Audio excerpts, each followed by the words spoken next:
Welcome to Tabletop Battle Adventures. D-Day 0830 hours, turn 17, part 1. For the details, you have to go back and watch the previous video. That's the introduction. Looking at Omaha Beach.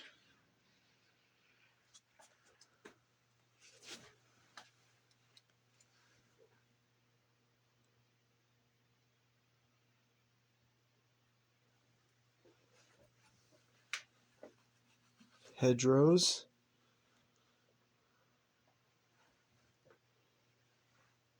Farm complex. Bridges leading into Carentan. Carentan itself, which is in German hands, held by the 6th Fallschirmjäger, who also holds the bridges and the river lock. River lock's open. Has been for the whole battle, flooding the green fields. Infantry advance, no run, and no vehicles at all. Let's get this turn started. In total, 100 US order dice, 77 German order dice. 10 German units are staying on ambush on the battlefield, and 11 US units are on ambush on the battlefields. So far, all of the turns that I've done that, I haven't spilled them. Germans. Before we can get to the first dice, behind these boxes, the 6th Fallschirmjäger 3-man forward observer team, they called in an artillery strike right here on the 506th 1st Bazooka team. Center screen.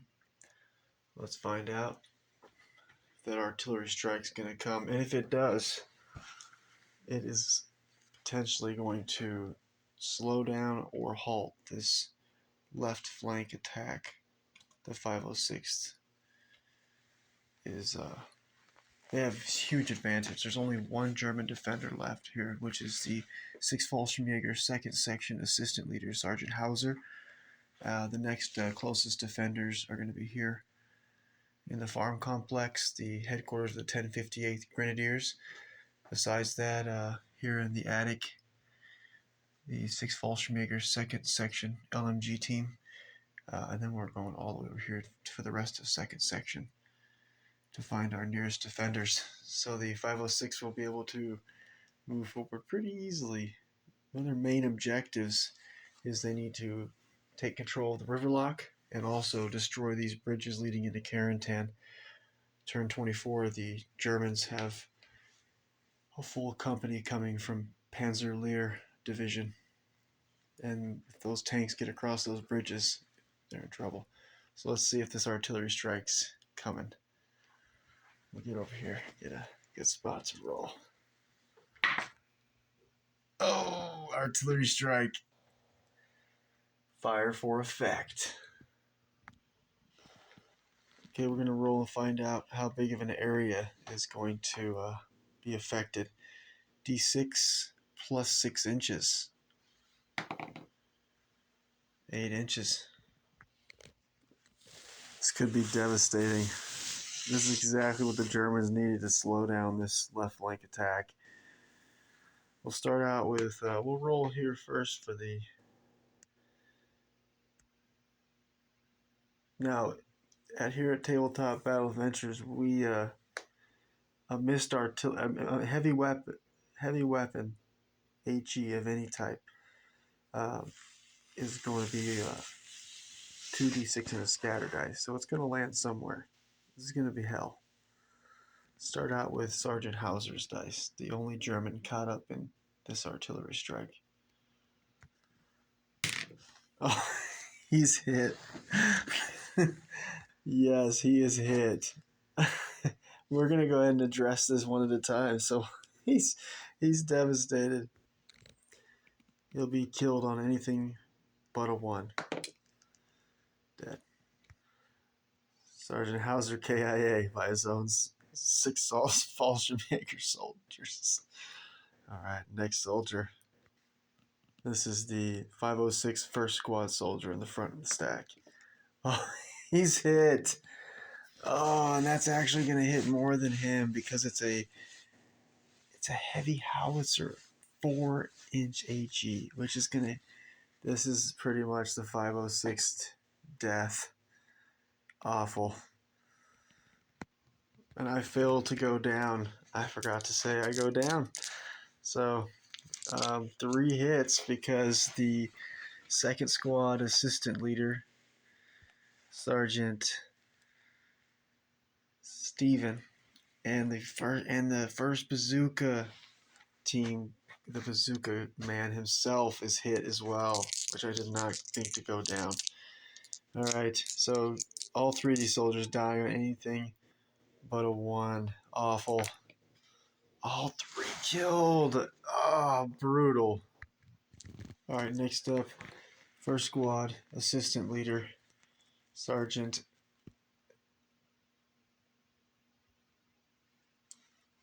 I think it was Sergeant Steven. I think Sergeant Adam just got killed. This is Sergeant, first squad assistant leader was Sergeant Steven. Miss. Okay, 2d6 and a scatter dice. Let's see where it's going to land. Oh, and he'll take 3 pins. Let's see where that scatter is going to go. 4 inches. I don't think it's going to hurt anybody. No one hit. Next up, first bazooka loader, which this was the actual target of the artillery strike. Miss. 2d6 and a scatter dice. Where's it going to go? Okay, 9 inches. Gonna miss here in the road. And D3 pins. 1 pin.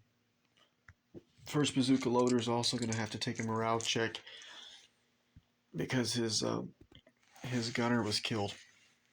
Well, he's got the platoon leader, First Lieutenant Corey, nearby, so his 1 pin will be negated. He'll be testing at a 10 and under.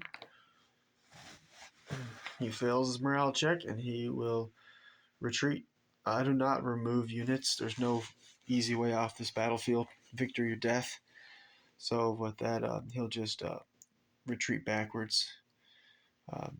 4-inch moves is maximum, so he'll head away from the nearest enemy, which will be basically moving this way in the hedgerow. Alright, the bazooka loader is falling back, which is actually not a good thing because now he's right in the middle of 3 more targets of this artillery barrage. But anyways, he survives so far. Next up, roll for the first squad LMG team. Miss. 2d6 and a scatter dice. Let's see where it's going to end up. Alright, we're going 7 inches back. I think it's going to miss the LT. Let's measure. Alright, misses everybody. They get lucky. Next up, second MMG team. Just the gunner who is still alive. It's a miss. 2d6 scatter dice. 7 inches. Let's see where that's going to end up. That round lands right where the first bazooka loader was at. Oh, I forgot to roll for the D3 pins on the first squad LMG team. 2 pins, and for the second MMG team, 3 pins. Ooh, nasty. Next up, platoon leader, First Lieutenant Corey.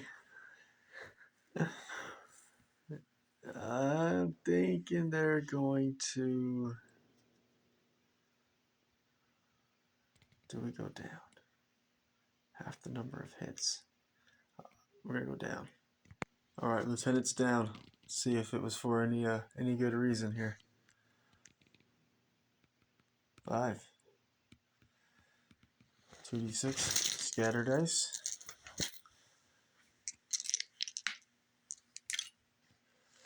9 inches. Oh, that might be bad. That might. Oh no. Devastating. All right, that artillery round does hit the 2 soldiers for the 1st MMG team here, who did not go down, and they will be dying on anything but ones. Both dead. Damn. D3 pins for the lieutenant. 3 pins. The MMG team that was just destroyed, 1st MMG team, they still had a artillery strike coming in on them as well, which we'll still roll for and see if it comes in or not on that exact spot. It's a miss. 2d6 and a scatter dice. Maybe this will help him out somehow. We got 4 inches. Looks like it's not going to help out. Too bad it wasn't 4 inches this way. At least take out 1 German.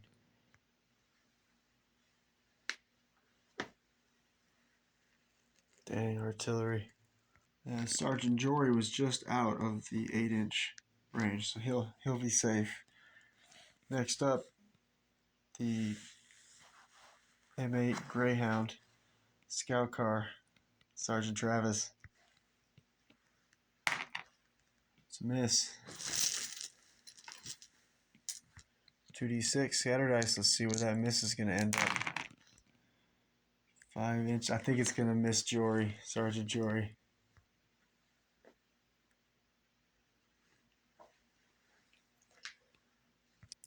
Last target, 57 millimeter AT gun. Miss. The D3 pins for Sergeant Travis, 1. And for the 57 millimeter AT, 1 pin. Let's see where that miss is going to end up.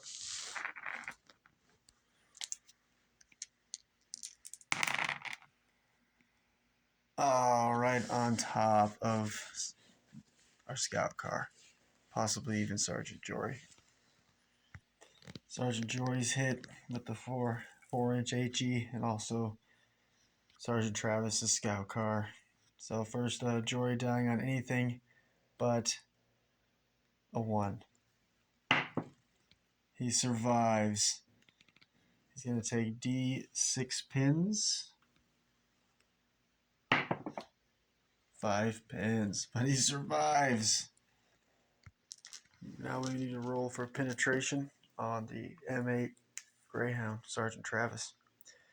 It's going to be +4 penetration, top armor, +5, open top, +6. And it's an 8. I run it as an 8 armor.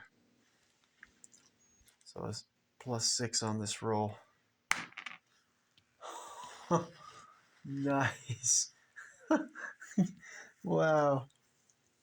Survives.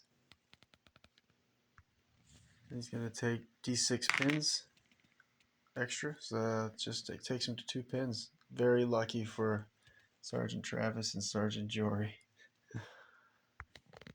However, that absolutely was devastating.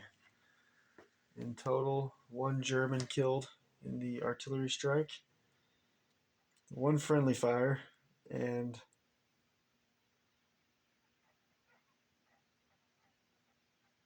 5 U.S. soldiers killed in the artillery strike. Now we can move on to the first dice. Not quite ambush roll-offs. We have 10 U.S. units on ambush and 11 U.S. units on ambush and 10 German units on ambush. Let's get a roll-off. You'll see the green D6s across the battlefield. Those are the grenades held by the U.S. forces, and the brown D6s are grenades held by German forces. When soldiers are killed, their grenades stay with their bodies until picked up and used by either side. Before the first German dice of this 0830 hours turn 17, let's have an ambush roll off. Germans brown, US green. German ambush. For German forces that are on ambush, it's going to be over here. 6th Fallschirmjäger, 2nd Section leader, Sergeant Hans. Platoon sergeant for the 6th Fallschirmjäger, Fritz. Over on the Germans' left flank, 1st Section assistant leader in the center, Sergeant Jarl. On the far left flank is the 1st Section soldier with an assault rifle and Panzerfaust, and the 1st Section LMG team is on ambush. Inside of the attic, but not in the window on this side, but on the other side of this building, is Sergeant Neiman of the 6th Fallschirmjäger, a sniper, on ambush.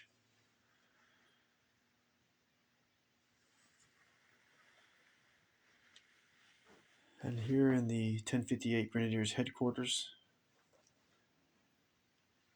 in the center window, 2nd floor,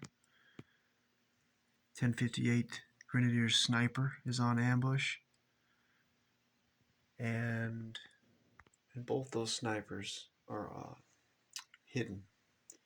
And that's all the Germans on ambush on the Hedgerows Carentan battlefield.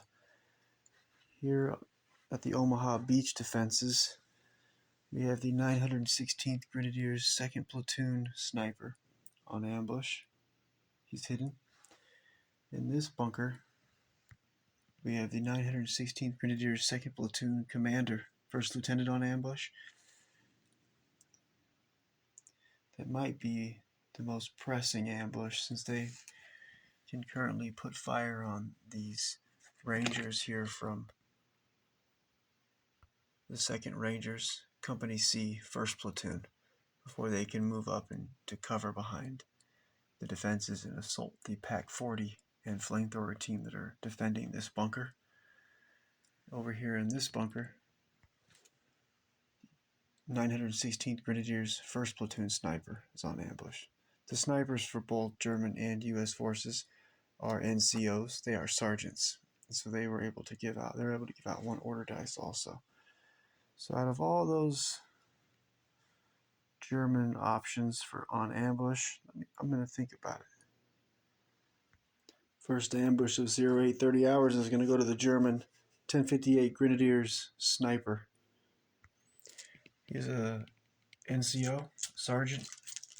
He's in the center window. And first, he's going to take his shot before he pulls his order dice to give to the 1058 Grenadiers 1st Lieutenant Platoon Commander. So the sniper shot he's going to take at... He can target either the BAR soldier from 2nd Squad or the 2nd Squad LMG team. I think we're going to go for the single soldier here, the BAR soldier. I think he fired his BAR, so we're going to target him. Looking for a 3 to hit. Miss. The sniper will be spotted on a 5-up. He's still hidden. Next turn, be spotted on a 4-up. The sergeant's going to give a fire order to the 1st Lieutenant Platoon Commander for the 1058 Grenadiers. He's going to have his radio operator radio over to Sergeant Gerald's half-track. He's going to order him to advance. He has 6 pin markers, though. He'll be able to get rid of 1 of them because he's an NCO. And then 1st Lieutenant Eulander, the 100th Panzer platoon leader, he's within 12 inches, so that will provide 2. So he's going to be testing at a 7 and under instead of a 4 and under. It's a 7 and under. He passes. He's going to be able to advance and get out of the situation that he's in with these 506 paratroopers, keeping them pinned down for at least 2 or 3 turns now.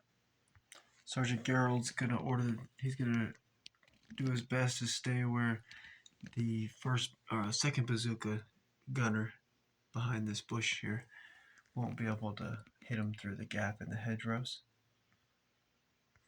There we go. And the gunner and the passenger sitting shotgun. First the passenger sitting shotgun is gonna try to save the wounded backdoor gunner on a 6 up. He'll save him. Oh, he saves him. Nice. So there's all 4 crew members are fully intact. And that front MMG is jammed, so they won't fire. It's gonna throw some shots hitting on 7s over here, but they won't be able to do that with that front MMG gun jammed. All right, now back to the first lieutenant. His second order dice. He's gonna have his radio operator radio over to the platoon leader, First Lieutenant Eulander, and he's going to. First of all, he's open topped right now. He's gonna close that top. I guess now the question is, do we push the Puma this way, engage these 2 heavy weapons before they do damage the defenses here, or do we reverse the Puma back, and since some of these troops here are exposed, do we reverse back and wipe them out before pressing forward?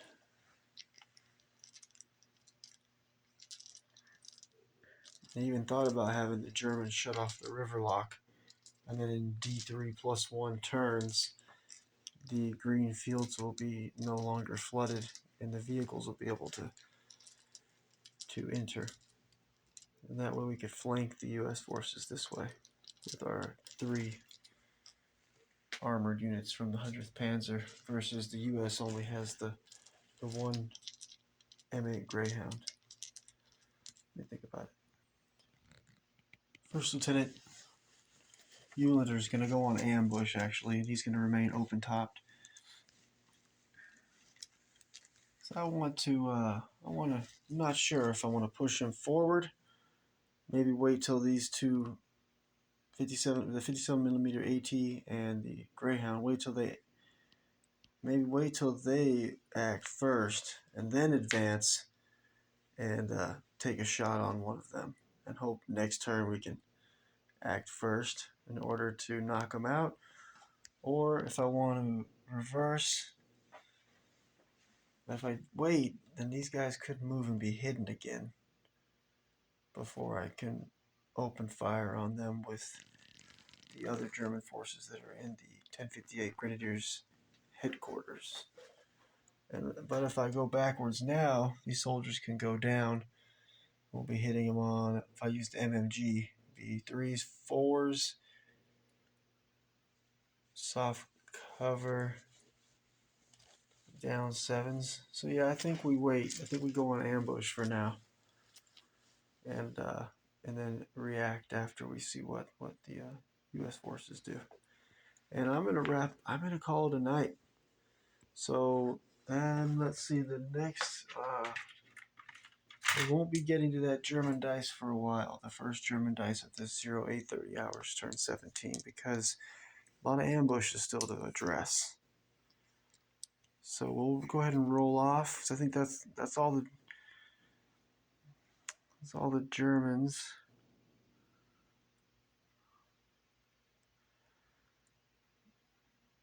Are gonna do for right now.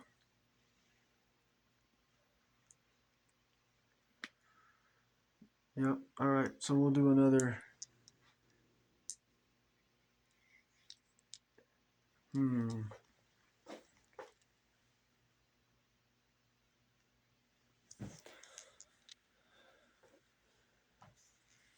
Yeah, we'll do another ambush roll off. I'm not sure which direction to go with that Puma. All right, German brown dice, U.S. green. U.S. ambush next time. Be a couple nights and I'll get back to the battle. Terrible artillery strike.